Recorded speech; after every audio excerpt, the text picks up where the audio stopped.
আমাদের দেশে হবে সেই ছেলে কবে, কোথায় না বড় হয়ে কাজে বড় হবে।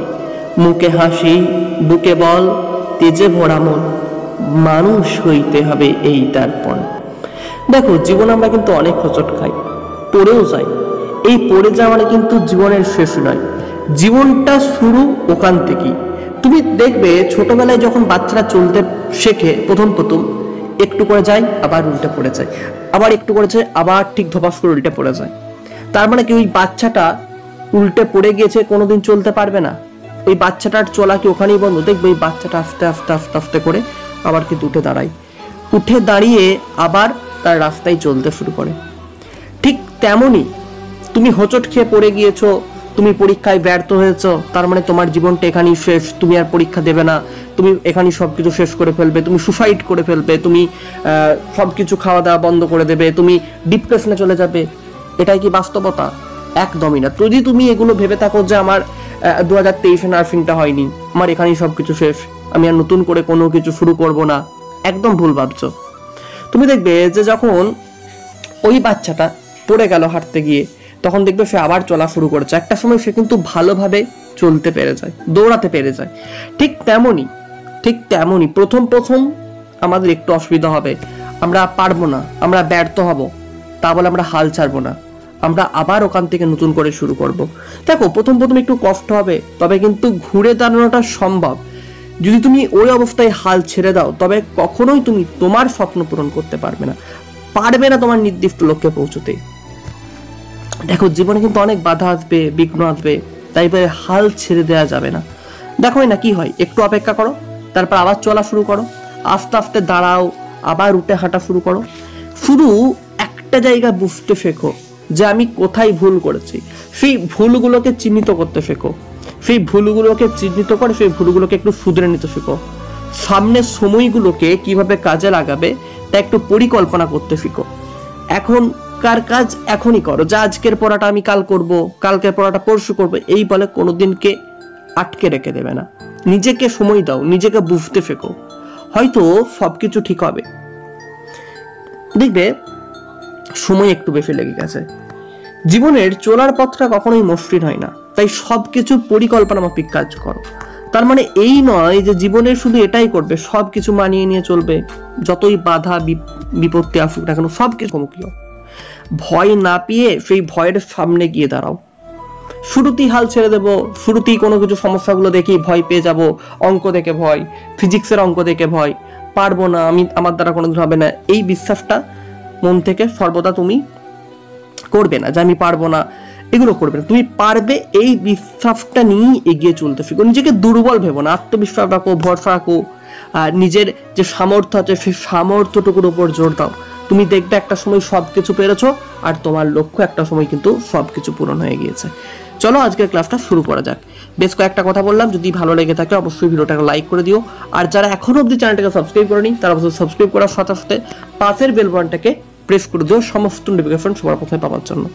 আর হ্যাঁ, যারা আমাদের পেড ব্যাচে অ্যাডমিশন নিতে চাইছো, দেখো একটা কন্ট্যাক্ট নাম্বার দেওয়া আছে, এই কন্ট্যাক্ট নাম্বারে কন্ট্যাক্ট করে নাও। তো আমাদের পেড ব্যাচ সম্পর্কে ডিটেলসে বলার কিছু নেই, কারণ আমাদের পেড ব্যাচে তোমরা প্রত্যেকেই জানো যে ডিটেলসে ক্লাস হচ্ছে, সব কিছু সাজেশনও দেওয়া হচ্ছে, নোটসপত্র পিডিএফও দেওয়া হচ্ছে, লাইভ অ্যান্ড রেকর্ডিং ক্লাস রয়েছে, সব কিছুই তোমরা পেয়ে যাচ্ছ। মাত্র এখন ফি রয়েছে 1000। তো তোমরা অবশ্যই এই নাম্বারে যোগাযোগ করো, কন্ট্যাক্ট করে নাও ভর্তির জন্য। দেখো, প্রথম যে প্রশ্নটা হচ্ছে ফল পাকাতে কোন হরমোন ব্যবহার করা হয়। দেখো, টোটাল কিন্তু 4টা অপশন রয়েছে, অক্সিন রয়েছে, জিবরেলিন রয়েছে, থাইরক্সিন রয়েছে, ইথিলিন রয়েছে। মনে রাখবে এখানে কিন্তু এ আর বি হচ্ছে উদ্ভিদ হরমোন, এবং ইথিলিন একটা হরমোন রয়েছে, থাইরক্সিন এটা কিন্তু একটা গ্যাসীয় হরমোন, ঠিক আছে। থাইরক্সিন হচ্ছে একটা মানব হরমোন, অর্থাৎ মানুষের দেহে খরিত হয়। এবার কোন উত্তরটা তোমার সঠিক নিচের কমেন্ট বক্সে অবশ্যই জানিয়ে যাবে। আর যারা এখনও অবধি আমাদের হোয়াটসঅ্যাপ গ্রুপে জয়েন করনি, নিচের যে ডেসক্রিপশন বক্স রয়েছে সেই ডেসক্রিপশন বক্সে হোয়াটসঅ্যাপ গ্রুপের লিঙ্ক দেওয়া আছে, ওখান থেকে আমাদের হোয়াটসঅ্যাপ গ্রুপে অবশ্যই জয়েন করে যাবে। আর যারা আমাকে এখনও ফেসবুকে চাইছো কোনো কিছু যোগাযোগ করতে, তারা ফেসবুকের মাধ্যমে ডাইরেক্ট কন্ট্যাক্ট করতে পারো।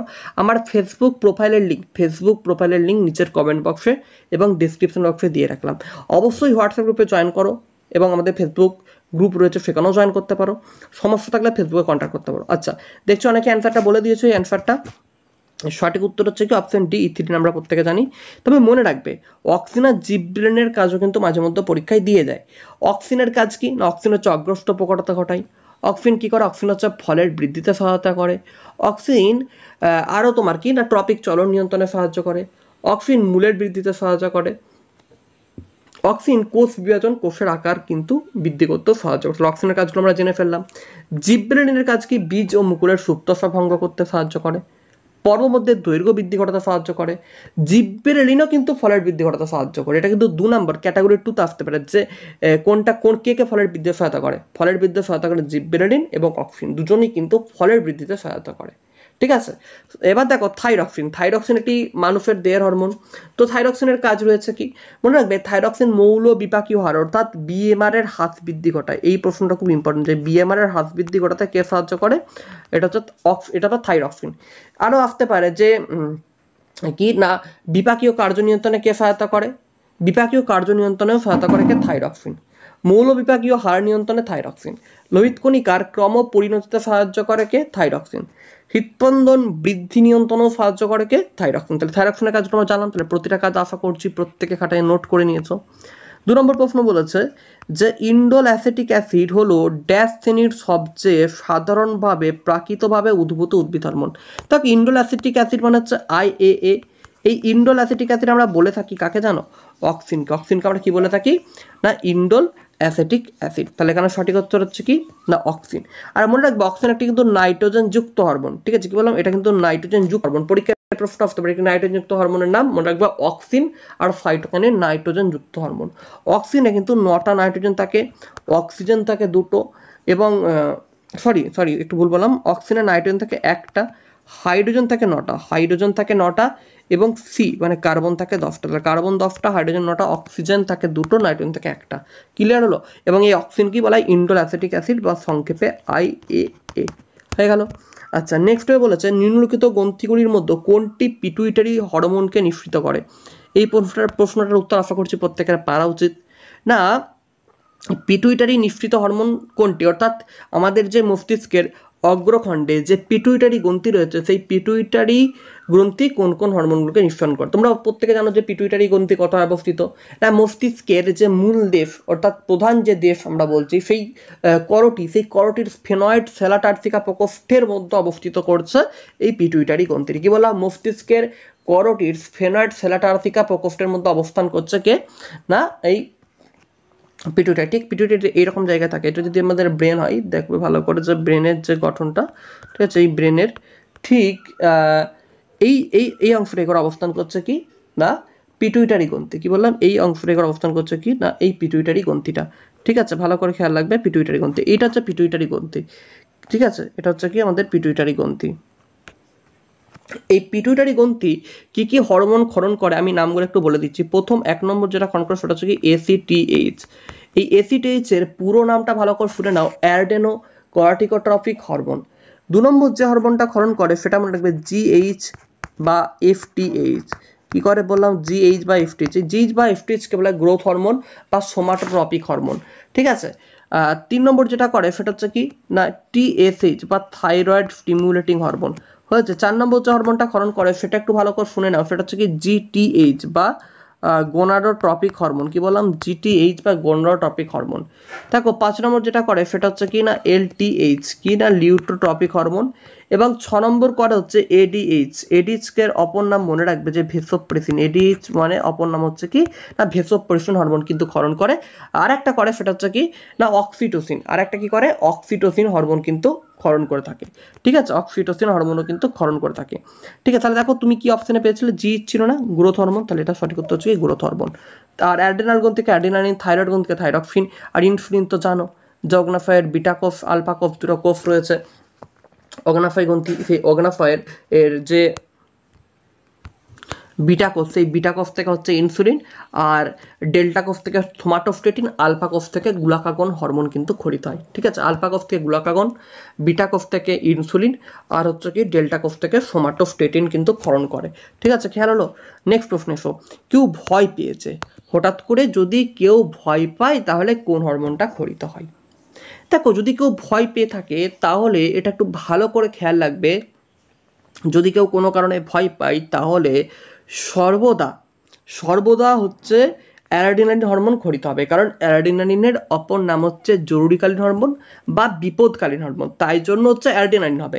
এছাড়া তো পিটুইটারিনটা তো কোনো হরমোনই নয়। থাইরক্সিন প্যারা হরমোন। থাইরক্সিন হচ্ছে থাইরয়েড গ্রন্থি থেকে খরিত। আমি থাইরক্সিন সম্পর্কে অনেক কিছু বললাম, যে থাইরয়েড গ্রন্থি যেটা আমাদের রয়েছে সেই থাইরয়েড গ্রন্থি যেটা আমাদের গ্রীবাদেশে ল্যারিংসের দুপাশে অবস্থিত। থাইরয়েড গ্রন্থিটা কোথায় অবস্থিত না গ্রীবাদেশে, দেখবে আমাদের যে গ্রীবাদেশ রয়েছে, ঠিক আছে, এই গ্রীবাদেশে মানে ঠিক ষড়যন্ত্রের ঠিক নিচেটাই করে, ঠিক আছে, আমি যখন কথা বলি দেখবে গলার যেখানে ভয়েসটা দেখবে ওঠানামা করছে, ঠিক ওই জায়গাটাই করে দেখবে গ্রীবাদেশ, ওইখানটা করে ঠিক ল্যারিংসের দুপাশে এইরকম দেখতে হয়, থাইরয়েড গ্রন্থিগুলো ঠিক এরকম দেখতে হয়, ঠিক আছে, ভালো করে আঁকা যাচ্ছে না যদিও। এটা হচ্ছে কি থাইরয়েড গ্রন্থি, ঠিক আছে, এরকম ঠিক থাইরয়েড গ্রন্থিটা দেখতে হয়, ঠিক আছে, এরকম দেখতে ঠিক থাইরয়েড গ্রন্থিটা হয়। এই থাইরয়েড গ্রন্থিটা থেকে কি হয়, থাইরক্সিন হরমোনটা ক্ষরণ হয়। এই থাইরক্সিন হরমোনই বিপাকীয় কার্য নিয়ন্ত্রণ, মৌল বিপাকীয়, আর বিশেষ করে পরীক্ষায় প্রশ্ন দেয় যে বিএমআর নিয়ন্ত্রণ করে কোন হরমোন, এটাই মনে রাখবে থাইরক্সিন হরমোন।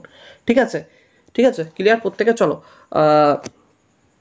প্রত্যেকে আশা করছি বুঝতে পেরেছো। আর কেউ ভয় পেয়েছে অ্যাড্রিনালিন, মনে রাখবে যে অ্যাড্রিনালিনটা রয়েছে কোথায় না, অ্যাড্রিনালিন রয়েছে বৃক্ক, জানো তোমাদের যে বৃক্ক রয়েছে, তাকে অ্যাড্রিনাল গ্রন্থিটা ঠিক এরকমভাবে অবস্থান করে, দেখবে আমাদের যে বৃক্ক রয়েছে না, ঠিক এই যে বৃক্কটা রয়েছে আর কি,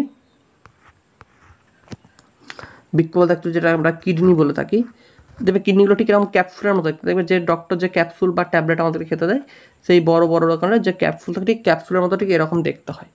এই ক্যাপসুলের ঠিক ওপরটাই করে টুপির মতো থাকে এই গ্রন্থিগুলো, কি বলছে কি গ্রন্থি, এই গ্রন্থিগুলো হচ্ছে অ্যাড্রিনালিন গ্রন্থি। এই গ্রন্থিগুলো কি বলছে কি না অ্যাড্রিনালিন গ্রন্থি, অ্যাড্রিনাল গ্রন্থি। এবার অ্যাড্রিনালিন গ্রন্থি থেকে হরমোনটা খরিত হয়, সেটা হচ্ছে অ্যাড্রিনালিন। কি এই গ্রন্থিগুলোর নাম হচ্ছে অ্যাডেনাল গ্রন্থি, কি বললাম, এই গ্রন্থিগুলো হচ্ছে অ্যাডেনাল গ্রন্থি। এই অ্যাডেনাল গ্রন্থি থেকে খরিত হয় অ্যাড্রিনালিন হরমোন। এই অ্যাড্রিনালিন হরমোন কি করে না, আমাদের যখন রাগ হয়, ভয় হয়, আনন্দ হয়, খুব পরিমাণে দুশ্চিন্তা হচ্ছে, আমার পরীক্ষা রয়েছে সামনে, দুশ্চিন্তা হচ্ছে, তখন আমাদের রিলিজ করার জন্য বা আমাদেরকে স্বস্তি দেওয়ার জন্য এই হরমোনটা কিন্তু খরিত হয়। ঠিক আছে, বোঝা গেল? তাহলে জরুরিকালীন বা সংকটকালীন অবস্থায় যে হরমোন গ্রোথের মধ্যে এটা হচ্ছে অ্যাড্রিনালিন হরমোন। তারপর দেখো বলেছে যে ড্যাশ হলো একটি হরমোন যা রক্তে স্থিত গ্লুকোজের মাত্রাকে নিয়ন্ত্রণ করে। দেখো গ্লুকোজের মাত্রাকে নিয়ন্ত্রণ করে গ্লুকোজ তো হবেই না, আর অক্সিজেন হবে না, থাইরক্সিন হবে না, যেটা হবে সেটা হচ্ছে ইনসুলিন। কি বললাম, যেটা হবে সেটা হচ্ছে ইনসুলিন। ইনসুলিনের অনেকগুলো ভূমিকা রয়েছে। ইনসুলিন হচ্ছে কার্বোহাইড্রেট বিপাকক্রিয়া নিয়ন্ত্রণ করে, মানে আমাদের যে শর্করা রয়েছে সেই শর্করা বিপাকক্রিয়া নিয়ন্ত্রণ করে। ঠিক আছে, 2 নম্বর কি করে, 2 নম্বর হচ্ছে যে ফ্যাট রয়েছে সেই ফ্যাটেরও বিপাকক্রিয়া নিয়ন্ত্রণ করে। কি বললাম, 2 নম্বর হচ্ছে ফ্যাট, সেই ফ্যাটেরও বিপাকক্রিয়া কিন্তু নিয়ন্ত্রণ করে।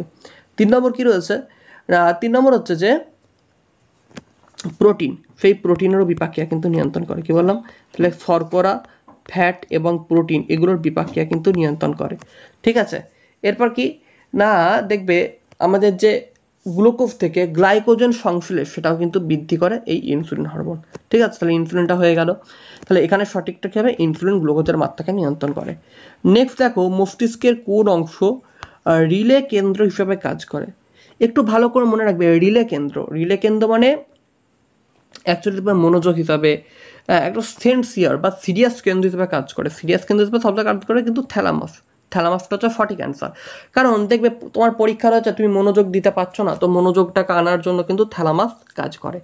তোমার ধরো কোনো কিছু খুব গুরুত্বপূর্ণ চিন্তা ভাবনা করছো, সেখানেও কিন্তু থ্যালামাস কাজ করে। অর্থাৎ একটা সংবেদনশীল অঙ্গ হিসাবে কাজ করছে, একটা সংবেদনশীল অংশ হিসেবে কাজ করে মস্তিষ্কের থ্যালামাস, এই জন্য থ্যালামাসকে বলা হচ্ছে রিলে কেন্দ্র। ঠিক আছে, নেক্সট বলেছে কোন চামড়ার নিচে পুরু ব্লাবারের স্তর থাকে। কোন চামড়ার নিচে পুরু ব্লাবারের স্তর থাকে, মনে রাখবে তিমির, পেঙ্গুইন, তিমি, এদের চামড়ার নিচে একটা পুরু রোবারের স্তর থাকে। আর এটা অ্যাডিপোজ কলা দ্বারা গঠিত। কি কলা বললাম, অ্যাডিপোজ কলা। ভালো করে বলা যায় কোন কলা, অ্যাডিপোজ কলা দ্বারা একটা পুরু ব্লাবারের স্তর থাকে। হয়েছে, ক্লিয়ার? আচ্ছা, নেক্সটে চলে আসো রক্ষিকোষের কাজ কি। রক্ষিকোষের কাজ সম্ভবত যে প্রত্যমোচন, এই প্রত্যমোচনে কিন্তু সাহায্য করা হচ্ছে রক্ষিকোষ। কী করে, প্রত্যমোচনে সাহায্য করে। আচ্ছা, নেক্সট ইকোলজি শব্দটির প্রবর্তন কে করেন, এটা আমাকে হেকেল করেছিল 1866 খ্রিস্টাব্দে। কি বললাম, 1866 খ্রিস্টাব্দে বিজ্ঞানী হেকেল ইকোলজি শব্দটিকে প্রথম প্রবর্তন করেছিলেন। টিকাকরণ পদ্ধতি প্রথম কে প্রবর্তন করে, টিকাকরণ পদ্ধতিটি প্রথম প্রবর্তন করেছিলেন বা আবিষ্কার করেছিলেন এডওয়ার্ড জেনার। 1976 খ্রিস্টাব্দে পক্সের টিকা আবিষ্কার করেছিলেন। কত খ্রিস্টাব্দে, 1976 খ্রিস্টাব্দে।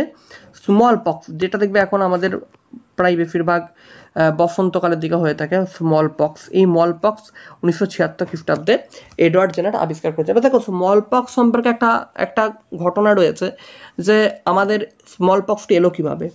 শোনা যায় যে যখন ভারত স্বাধীন হয়েছিল সেই ভারত স্বাধীনের আগে যে ইংরেজরা তাদের যখন স্মল পক্স রোগটা ছিল সেই স্মল পক্স তখন তারা কম্বল ব্যবহার করতো, সেই কম্বলগুলো নিয়ে কী করতো ভারতীয়র দিকে ছুঁড়ে মারতো এবং ভারতীয়রা এই কম্বল, এটা একটা ছোঁয়াচে টাইপের রোগ যেহেতু, তো অনেকে মনে করতেন, তো সেই সময় ওই কম্বলগুলো ভারতীয়রা ব্যবহার করতো এবং এই রোগ আক্রান্ত হতো। তো 1976 খ্রিস্টাব্দে বিজ্ঞানী এডওয়ার্ড জেনার আবিষ্কার করেন এবং 1977 খ্রিস্টাব্দে স্মল পক্স কীভাবে নির্মূল হতে সাহায্য করে এই টিকাটা আবিষ্কার করার ফলে। এবং টিকাকরণ পদ্ধতির প্রথম আবিষ্কার কিন্তু এডওয়ার্ড জেনার।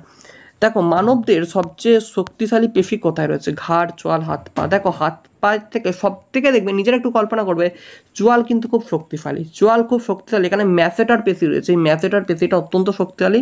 এই জন্য চোয়াল দিয়ে কোনো কিছুকে শব্দে আমরা ভেঙে দিতে পারি। দেখবে দাঁতের যখন আমরা কোনো কিছুকে চেবাই দেখবে খুব সহজে ভেঙে যায় চোয়াল দিয়ে, আখরোট বলো আখ বলো, কারণ চোয়ালে খুব শক্তিশালী পেশি থাকে, ওই জন্য চোয়াল দিয়ে সব কিছু আমরা ভেঙে ফেলতে পারি খুব সহজেই, তাই তো? তোদের দাঁতে যখন চাপ দাও তোকে ভেঙে, কারণ এখানে চোয়ালের শক্তিটা কাজ করে, যেখানে ম্যাসেটার পেশি রয়েছে। হাত পা, আর মনে রাখবে পায়ে তো হচ্ছে সব থেকে বেশি বর্তমানে বেশি শক্তিশালী পেশি রয়েছে চোয়ালে, কিন্তু পায়েতে রয়েছে প্রচুর পরিমাণে পেশি বর্তমান। কারণ কি না, আমাদের পা হচ্ছে আমাদেরকে দাঁড়াতে সাহায্য করে, চলতে সাহায্য করে, দৌড়াতে সাহায্য করে, এই জন্য পায়ে থেকে সব থেকে বেশি পরিমাণে পেশিটা লাগে। আরশোলার নেত্র হলো একটি কি নেত্র? দেখো মনে রাখবো আরশোলার নেত্র পুষ্পাঙ্গী, কি পুষ্টাঙ্গী, হ্যাঁ পুষ্টাঙ্গী এই কারণে বলা হচ্ছে কারণ আরশোলার ওমাটিডিয়াম নামের একটি সরল চোখ রয়েছে। এই ওমাটিডিয়াম সরল চোখ, তাই তো? অনেকগুলো ওমাটিডিয়াম কিন্তু থাকে, অনেকগুলো ওমাটিডিয়াম কি করে, একটা মাত্র প্রতিবিম্ব গঠন করে। আর আরশোলার যে ওমাটিডিয়াম রয়েছে এখানে একটি লেন্থ রয়েছে, একটি রেটিনা রয়েছে, অনেকগুলো রঙিন ঝিল্লি রয়েছে বা রঙিন পর্দা রয়েছে, সেই রঙিন পর্দা সেগুলোকে বলছে কি ওমাটিডিয়াম। এই ওমাটিডিয়ামগুলো একটা প্রতিবিম্বকে কি করে, প্রথমে দেখো মনে হয় অনেকগুলো প্রতিবিম্ব দেখাবে, কিন্তু অ্যাকচুয়ালি ওই অনেকগুলো প্রতিবিম্ব একটা প্রতিবিম্ব তৈরি হতে সাহায্য করে। পরের প্রশ্ন দেখো, বর্ণালীর কোন রঙের সালোক সংশ্লেষ সবচেয়ে ভালো হয়? মনে রাখবে যে বর্ণালীর যেখানে একটু এটা লাল করতো, আর কি অপশনটা ভুল দিয়ে দিয়েছে, এটা লাল হতো, ঠিক আছে? তো লাল অংশে কিন্তু সালোক সংশ্লেষ সবচেয়ে বেশি হয়, কারণ লাল দৈর্ঘ্যের লাল রঙের যে তরঙ্গ দৈর্ঘ্য 680 থেকে 700 ন্যানোমিটার হয়ে থাকে, ঠিক আছে? 680 থেকে 700 ন্যানোমিটার। এখানে দুটো ফটো সিস্টেম থাকে, একটা হচ্ছে ফটো সিস্টেম 1 আর একটা হচ্ছে ফটো সিস্টেম 2। এই দুটো আলোকতন্ত্র কি হয়, খুব ভালোভাবে কাজ করে এবং তরঙ্গ দৈর্ঘ্যটা খুব বেশি হয়। তো যার যত তরঙ্গ দৈর্ঘ্য বেশি হবে তার সেখানে সালোক সংশ্লেষের হার সবচেয়ে বেশি হবে, এবং সেক্ষেত্রে লালটা হচ্ছে সঠিক উত্তর। এখানে লাল অপশনটা দিতে হতো। তো চারটা অপশন দেখো, লাল, হলুদ, নীল, এখানে একই দিয়েছে আর কি, দুটো লাল, হলুদ, নীল, হলুদ দিয়েছে। তো মনে রাখবে লালটা হচ্ছে সব থেকে বেশি হয়, ঠিক আছে? চলো এখানেই ক্লাসটা শেষ করলাম। আর যারা পেড ব্যাচে অ্যাডমিশন নিতে চাইছো অবশ্যই নিচের কন্ট্যাক্ট নাম্বারে কন্ট্যাক্ট করে নিও। ফিস মাত্র এখন 1000 টাকা করা হয়েছে। আর আমাদের ডিটেলসে ক্লাস হয় প্রতিদিন, রেগুলার 7 দিনই ক্লাস হয়, এবং উইকলি 4 থেকে 5টা করে কিন্তু পরীক্ষা নেওয়া হচ্ছে। এই পরীক্ষাগুলো তোমরা পার্টিসিপেট করতে পারবে, এবং নোটসপত্র, সাজেশান যা কিছু হচ্ছে সব কিছু কিন্তু আমরা প্রোভাইড করি। নিচের যে নাম্বার দেওয়া আছে নাম্বারে কন্ট্যাক্ট করে তোমরা সব কিছু আরও একবার ডিটেলসে জেনে নিতে পারো। চলো প্রত্যেককে এখানে ধন্যবাদ। ভিডিওটা